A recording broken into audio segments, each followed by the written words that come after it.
Ibu, Bapak, Saudara-saudari, adik-adik para sahabat Tuhan Yesus di Paroki Santo Yosef Matahari dan di Stasi Santo Thomas Seyegan, juga para sahabat Tuhan Yesus dimanapun Anda berada, berkah dalam salam semangat, sehat selalu, tetap berbahagia dan tekun berbuat baik. Marilah kembali kita belajar ilmu sejati pada hari Senin tanggal 11 Maret tahun 2024, hari biasa pekan keempat Prapaskah. Kita mengawali belajar ilmu sejati dengan berdoa. Dalam nama Bapa, Putra, dan Roh Kudus. Amin. Ya Allah, dunia Kau perbarui dengan karya penebusan-Mu yang mengagumkan. Semoga umat-Mu Kau limpahi bantuan-Mu untuk menghadapi tugas-tugasnya di dunia dan mempersiapkan diri akan kebahagiaan surgawi. Dengan pengantaraan Tuhan kami, Yesus Kristus Putra-Mu yang hidup dan berkuasa bersama Dikau dalam persatuan Roh Kudus Allah sepanjang segala masa. Amin. Para sahabat Tuhan Yesus yang terkasih, kita akan belajar ilmu sejati dari Injil Yesus Kristus menurut Yohanes bab 4 ayat 43 sampai dengan 54. Sekali peristiwa, Yesus berangkat dari Samaria dan pergi ke Galilea, sebab ia sendiri telah bersaksi bahwa seorang nabi tidak dihormati di negerinya sendiri. Setelah Yesus tiba di Galilea, orang-orang Galilea pun menyambut dia karena mereka telah melihat segala sesuatu yang dikerjakan Yesus di Yerusalem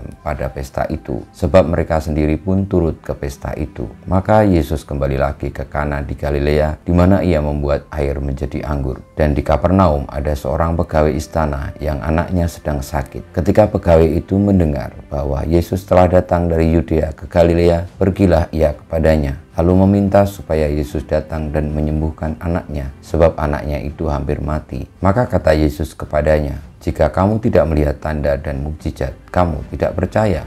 Pegawai istana itu berkata kepadanya, "Tuhan, datanglah sebelum anakku mati." Kata Yesus kepadanya, "Pergilah, anakmu hidup." Orang itu percaya akan perkataan yang dikatakan Yesus kepadanya, lalu pergi. Ketika ia masih di tengah jalan, hamba-hambanya telah datang kepadanya dengan kabar bahwa anaknya hidup. Ia bertanya kepada mereka, "Pukul berapa anak itu mulai sembuh?" Jawab mereka, "Kemarin siang pukul 1 demamnya hilang." Maka teringatlah ayah itu bahwa pada saat itulah Yesus berkata kepadanya, "Anakmu hidup." Lalu ia pun percaya, ia dan seluruh keluarganya. Dan itulah tanda kedua yang dibuat Yesus ketika ia pulang dari Yudea ke Galilea. Demikianlah sabda Tuhan.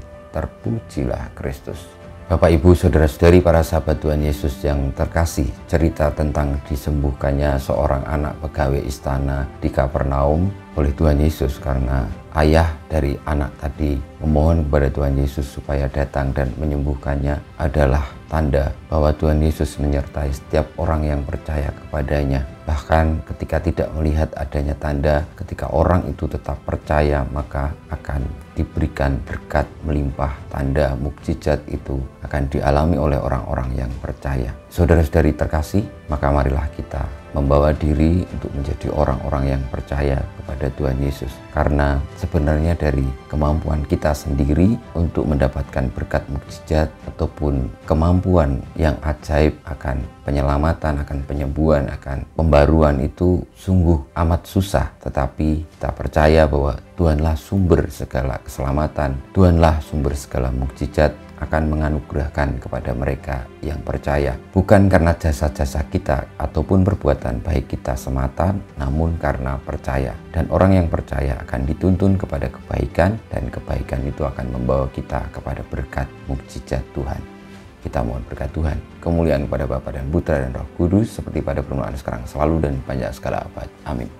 Ya Yesus, jadikanlah hati kami seperti hati-Mu, Tuhan, bersama-Mu dan bersama Roh-Mu. Kita semua hidup kita, perjuangan kita untuk senantiasa menjadi orang yang percaya kepada Kristus, sumber segala mukjizat pertolongan Tuhan bagi umat manusia, menuju pada keselamatan, senantiasa dibimbing, dilindungi, diberkati Allah yang Maha Kuasa, Bapa, Putra, dan Roh Kudus. Amin.